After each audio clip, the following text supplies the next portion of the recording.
Welcome back to Watchfire Hobbies. Today we're continuing our series, Back to the Bases, with this lovely frozen winter scheme. As you can see, I use this scheme for my Get Mob Gets. They are based in the realm of light, and per the more recent GW lore, the realm of light doesn't produce heat. So after talking with some people at the local gaming store, I came to the conclusion that the realm of light must have a lot of ice. So that's why I went with this theme.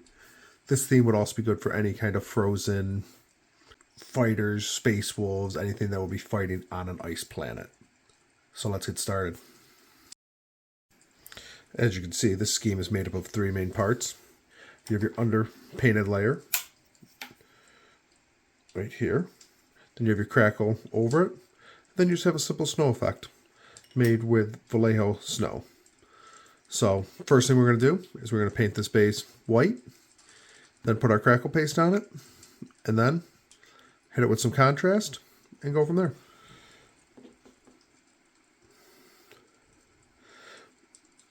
So we paint this base white as opposed to colored underneath, as the contrast paint will actually tint the underside of the white paint, and you'll still get that blue effect. So just make sure you get a solid coat, and then once this dries, we put the crackle paste on. So for crackle paste, I actually get this texture paste crackle from my local Michael's store. With the amount you need to do for Gloomspite Gets, and I realized I was painting more than Earth white anyways, it just made sense. I believe this comes in multiple colors. I obviously got white. So what you'll do is just get a good portion of it on there. Just put it right over the base. Now, again, for this effect, I do not add the gloss layer that I would on normal crackle paste, as I don't want that big of cracks. So just get that all on there. And now we have to wait for it to dry, and then we will add our paint. For our next step, we're going to take contrast Athematic Blue and put it all over the base. This will give that deep blue texture.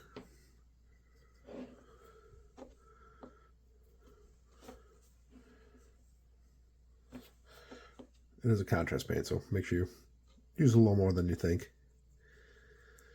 We will be doing a quick dry brush after this dries of white, which really kind of ties it back together. So just slap up some more of that. It will look like that. For the next step, we're just come in, quick dry brush of white scar. Just really try to pick out some of the higher levels here. It's really, again, more important on the bigger bases. The 25 mil bases don't really have that much detail on them, but when you're looking at the big bases, it really helps come out. And actually, for some of the really big bases, I did a spider with this. I actually came back in with some Mechanica Standard. Just hit a couple dark spots to kind of make a darker pool. But on a smaller base, not needed. So as you can see, we got our layer 1, the underbase, the layer 2, the crackle, that nice effect. Now we just got to add the layer 3, which I'm going to use the Vallejo snow, which has always been useful to me. Now you can make snow and use baking soda and stuff. I never like doing that. Now this also I usually do once the model's on the base, as you can really pile it up around their feet. Just for this demo, I'm just going to apply it, sparingly around the base and kind of blend it in. You don't want any sharp peaks. So just going to blend it in a little bit. Just 2 or 3 spots just to kind of make some, you want to avoid that dark spot there. Some depth. And there you go.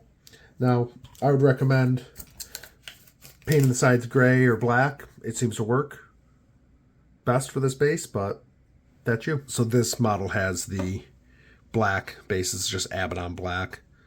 Like I said, it really ties the base together, and I kind of put it, where you would actually see the snow. He's not going to be standing on snow, most likely. I mean, he is a goblin. He might be. But that's it for this episode of Back to the Bases. Remember, these are simple, repeatable basing that ties your army together without turning I hope to see you next time. And until then, enjoy the hobby.